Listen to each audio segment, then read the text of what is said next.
All right, welcome back. We'll just dive into the other story, and we're just not going to waste any time on it. Fina, you want to run through that for us? Okay. President Bola Tinubu in Abuja on Wednesday decried the labeling and blanket stereotyping of Nigeria as a country with the prevalence of cybercrime and other forms of corrupt practices. Mr. Tinubu, represented by Vice President Kashim Shettima, made the statement at a public engagement on youth, religion, and the fight against corruption organized by the Economic and Financial Crimes Commission, EFCC. Mr. Tinubu said that stereotyping of Nigerians undermined majority of citizens to maintain the principles of integrity and diligence. He regretted that over the years, the entire Nigerian populace had been linked with internet crimes without statistical proof. He said the development was out of tune with the way of life of the typical Nigerian citizen. Mr. Tinubu commended the efforts of the EFCC in tackling corruption through the Interfaith and Fraud Risk Assessment Project. He said that the initiative recognizes the potential of religion as a tool for ethical reformation and underscores the importance of engaging diverse faith community in one fight against corruption.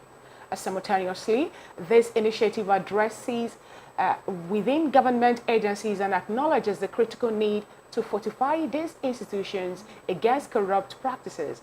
Our nation is deeply rooted in religious values, and it is crucial to acknowledge that both Christianity and Islam vehemently condemn corruption, he added. And, from the other topic we were discussing, before we get to this, we also had the president saying something about the presidency saying something about media, talking about the insecurity and the happenings in the country in a way that it shouldn't be. And now that the President Tinubu have decried a labeling of Nigeria as cybercrime corruption hub, I would like to ask Mr. Tayo, are we really the cyber a corrupt hub, the way people are saying it?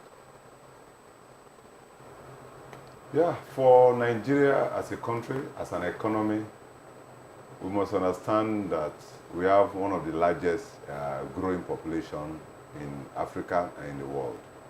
So we're having our workforce and our young ones looking at the age rate from 17 to 30 years.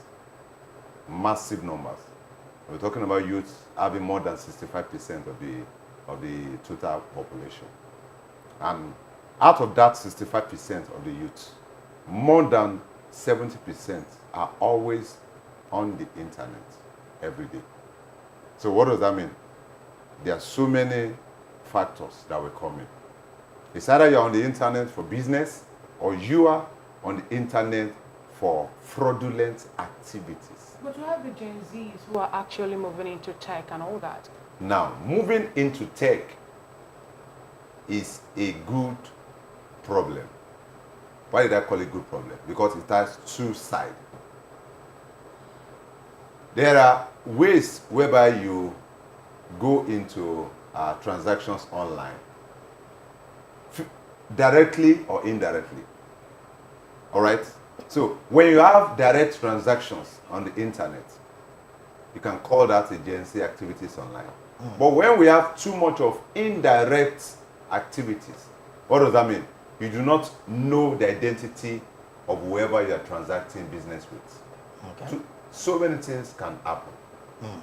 So when you have millions of people on the net without identity, yet we are saying that we are not a cyber crime hub, I don't know what to call that.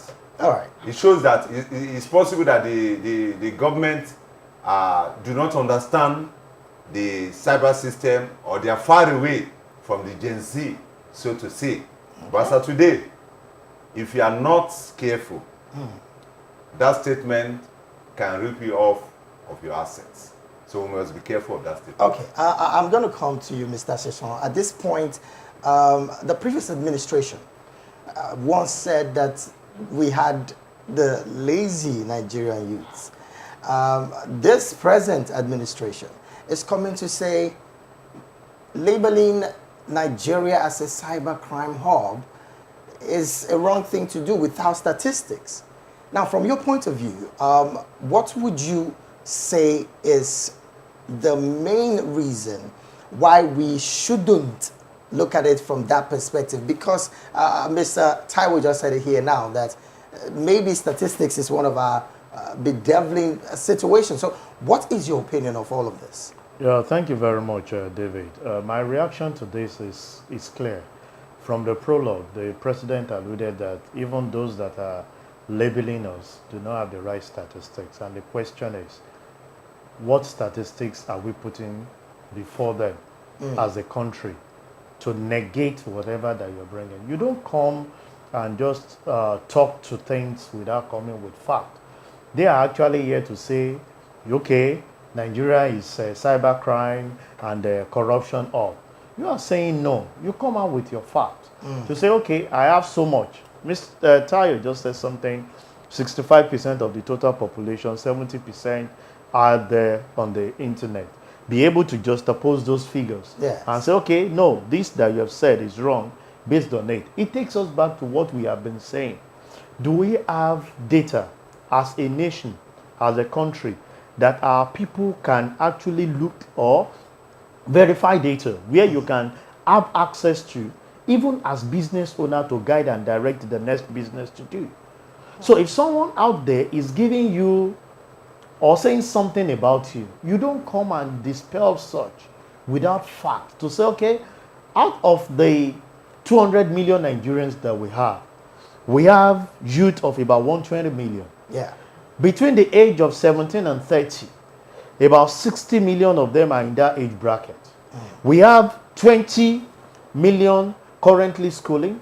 We have some, as they are schooling, they are working in this sector. You have some working in this sector. These are facts you should bring to the table. But I stand to be corrected. Do we have that database? Do we even know the number of the employed youth that we have? Do we know the number of youth that are underemployed? Do we know the number of youth? We only have statistics of saying we in Nigeria are 33% unemployment rates. What gave that statistic? So if you have 33% of the 65% of your population unemployed, is that not a disaster? What are those people doing to augment for the time that they are doing? Every day by day, because of the hardship in the country, people are being laid off. Look at the multinationals that have exited the country in the last few months. People are actually working there. What provision is the government making? This is not the country where, you know, if you are in the developed world, you have your security number. Yeah. We have our NIN. How many of them have we been able to use to gather the data to say, okay, this person is out of work today? Can government augment, let me use the word, palliative, to sustain the person for time being when he's going to have access? They do this in developed world. So when you don't have data, it's difficult for you to defend whatever anybody is putting up against you. And that is the problem we have here. You see, there are two wings. We talk of cybercrime. So I would say those that have actually said that should come out with the data, and the presidency should also come out with the data to verify and counter what they have. Figures is good, maybe because I'm an accountant. People run away from figures. But figures speaks volume. When you bring it out and people are able to say that out of this so much, certain things are this, don't just call percentage. Address figures to it. But when you talk about corruption, I want to say that indeed, we have not been fighting corruption the way it should be. Okay. Most of the time, we raise allegations, but we don't get to the conclusion. I start to be corrected. How many people are behind the bar for misappropriation of funds in the previous administration? And some of it are still happening. And that's why the most lucrative business anybody wants to venture into is politics. It's not a profession. Because if you are nobody before you join politics, after 1 year, your life must transform. You will earn much more than what the managing director who has been serving, or a civil servant who has been working for 20-something years has been doing. And it's just the truth. Because most of the time, they flaunt this thing to our faces. You get to politics, somebody is out there as counselor, is having security aids with security people that are meant to protect the citizen. and he locks behind and in front with minimum of 3-5 security agencies. He's out there in the public. We see them driving all the time. You use siren to kick us off the road. And I keep saying it. Kudos to my former governor of Lagos State, Babatunde Fashola. He moves around the state without you announcing. He's in the traffic with you. Why must you blow siren? And then he will tell you, if you are coming to Lagos as a foreign person, whatever your position, don't blow siren in Lagos. That is noise pollution, if you ask me. And the government is against it. Can we start practicing it? If there is traffic on the road, something must be responsible for it. Don't chase us off the road. I'm going to a particular place to go and have a meeting, and you think that your own meeting is more important than mine? Those are things that we must start correcting. I make reference to that because we saw that happening in Lagos, and it's about leadership. Fashola will not use siren up the road. At times, if he's in the traffic, he has security orderlies that are protecting him. He comes down to know what the cause of the problem is. Do you know at times that even in our state, we create artificial traffic on our own just to make things happen? So these are things we must start looking into.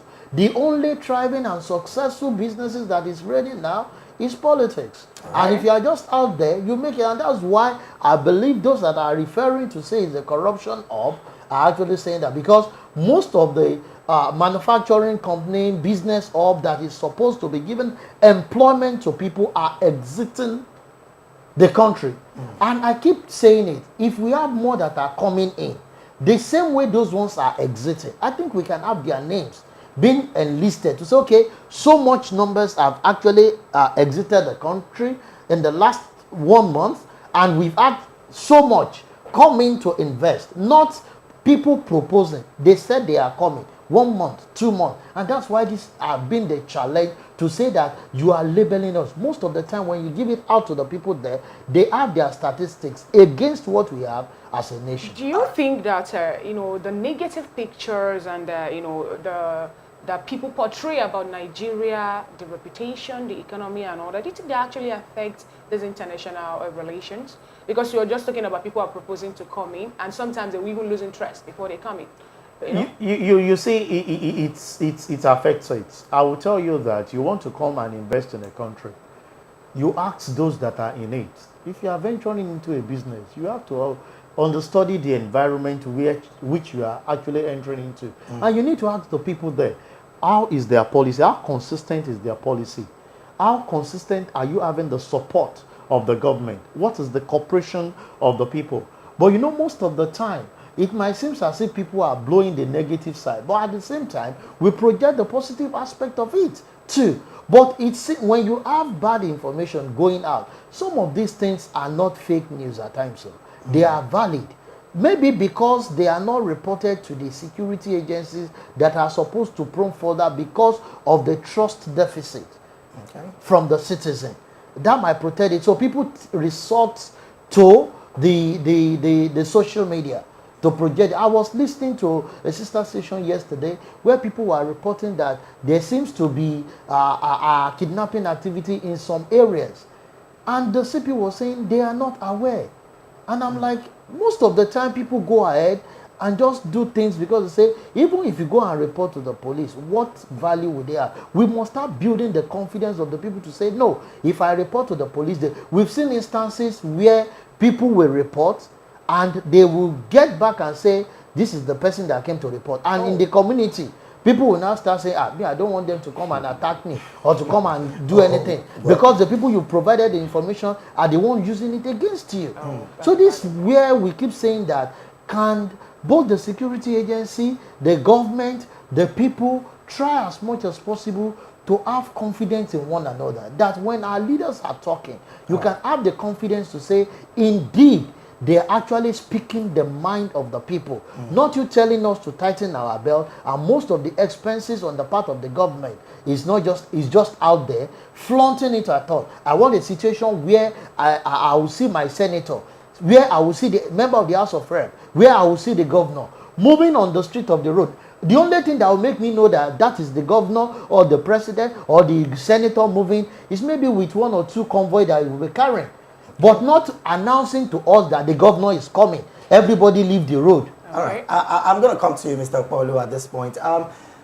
Sometime during last month or some months back, the former governor of Ekiti State, in the person of Dr. Fayemi, once told the APC chairman to tell the president the truth. Now, I bring this up because I want to ask a very direct question. The president says that the stereotyping of Nigeria as a cybercrime hub is a wrong statistics. Now, from that statement, isn't it clear that our government seem not to be aware of the major realities that are happening amongst the people? Yeah, that's a very good question, and it's a very direct question. And like I said, it's part of my position this morning. The government is actually alienated from the people.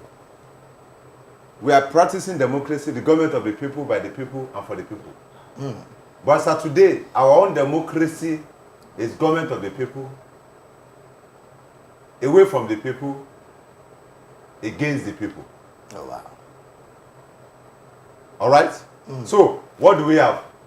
The government do not understand that I was robbed, or there were some fraudulent activities that happened online that affected even some banks. Are you aware that last year there were some hackers that hacked into the database of some commercial banks in Nigeria, and billions of naira were removed? Oh, wow. You can imagine that. So if the commercial banks are not safe, that means even the CBN is not safe.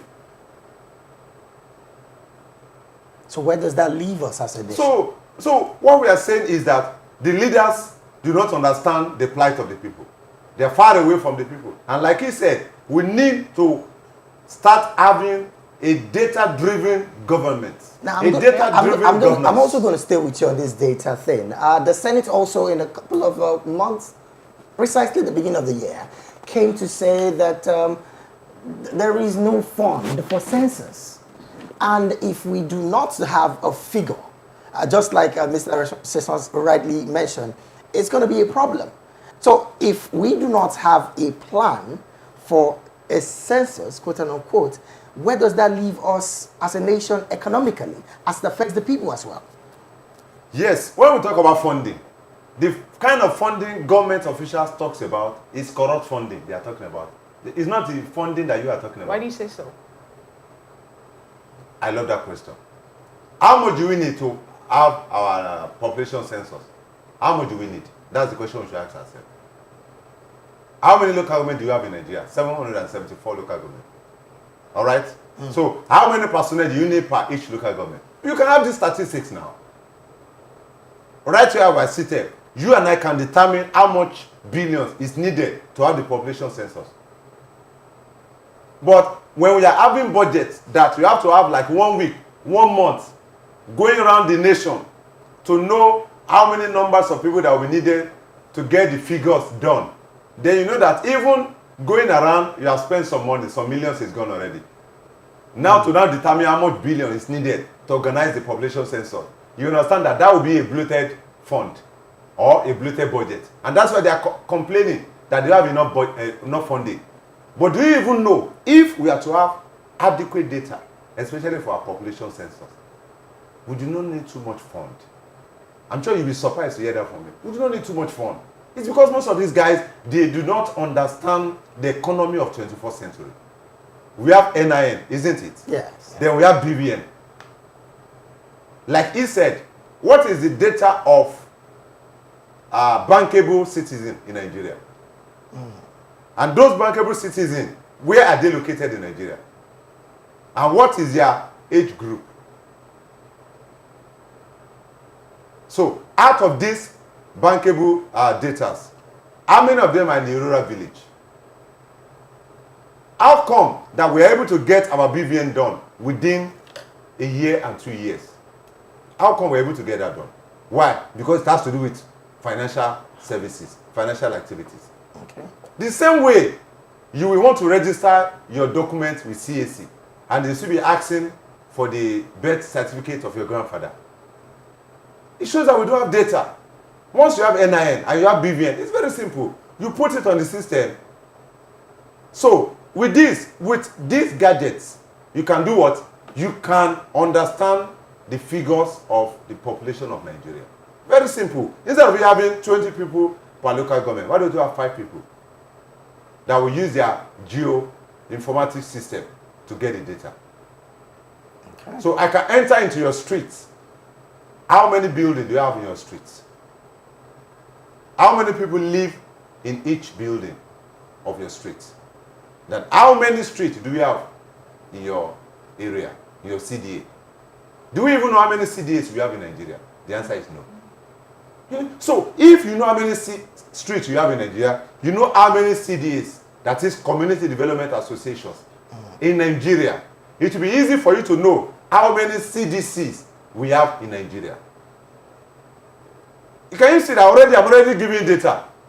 We're already going close to know how many people we have in Nigeria. But if we don't follow the due process, the first thing we'll be jumping into is funding. I can tell you, we do not need 30 billion to run our population census. We do not need that kind of fund in 21st century. If we can follow information technology, if we can follow the fintech, we do not need 30 billion to do that. Right. If the senators are still looking for billions to run the population census, it shows they are not being serious. They are not being economically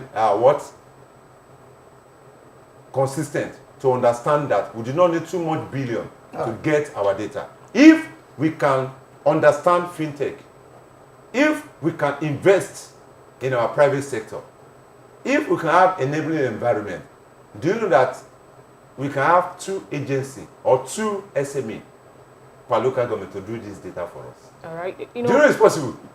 2 SME per local government. They will give you the population census of that particular local government. So do you need billions for that? The answer is no. In other words, the government look like they are not ready for it. Not that it's just not. It's not the funding. visible. They are not ready. Okay. It is visible. It is attainable. But they are not ready. That's why they are blaming the fund. Because the fund will never be ready. Maybe I will just write on it to say, you see, misplacement of priority is part of our problem. What do I mean? You want to plan for people that you don't even understand their numbers. How do you get that? And you're saying that we don't have funding for that. So how do you want to have understanding of the people that you are leading? Do you even know the number of people in your constituency as a senator? To even understand what provision. All we see every now and then is to be buying grinding machine, keke napep, and we keep celebrating. Because there is no data. And we have asked, so much was invested in NIN, BVN, and the likes. How much of it have we actually utilized to actually better the lots of our people? A central database for the country will assist us in actually knowing how people are moving from one place to the other. Like he said, we have structure in place that you can reside on. And that's part of what we said when we came to the aspect of security.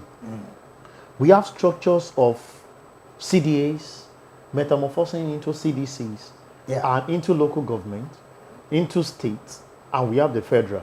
Okay. So if you go to a CDA and say, we are going to give you, we want to provide infrastructure for your area, we need verifiable data. Now there are ways you can actually verify people's data with their phone, just with an ordinary OTP. It confirms whether you are the one or not.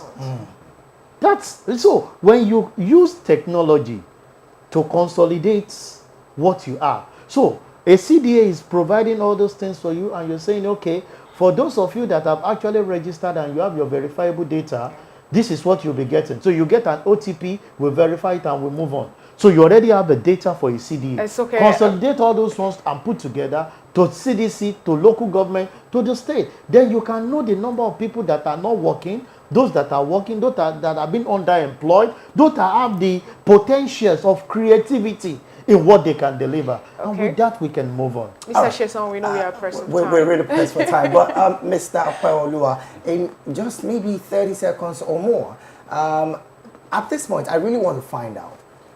The president says things about the cyber bullying, cyber security, and all of that. And the question is, let's say he's even right by the fact that they undermine the country.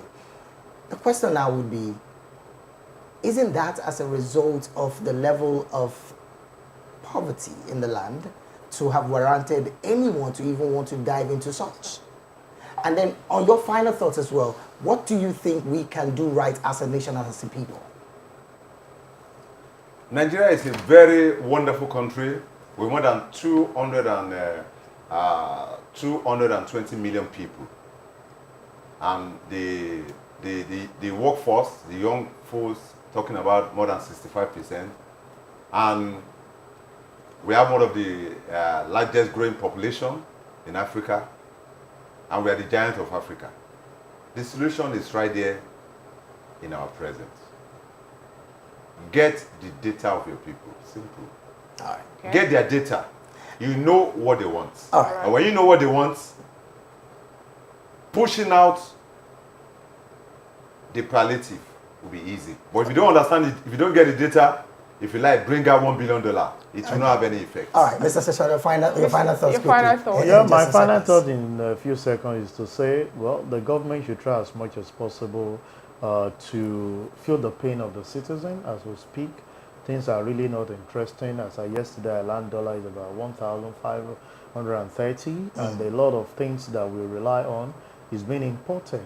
So we should look for a way to see how we balance this out so that businesses don't go into extinction that will not create unemployment of the workable force that we are, that will aid criminality that is actually bedeviling us as we speak. All right. Thank you so very much, gentlemen, for being here. And of course, this is where we have to draw the anchor on the discussion segment of the breakfast show this morning. And of course, you know, with us, we've had Mr. Oluwataiwo, Executive Director, Africa Bridge Initiative, that is presently in Lagos, Nigeria. And of course, we also have Mr. Olusegun Okwade, who is a chartered accountant and a public and, of course, policy and public affairs analyst.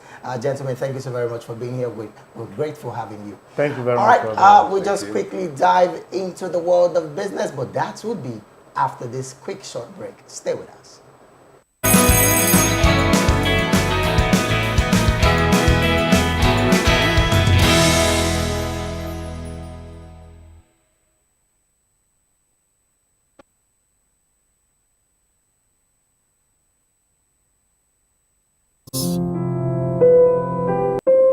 When your morning starts, make sure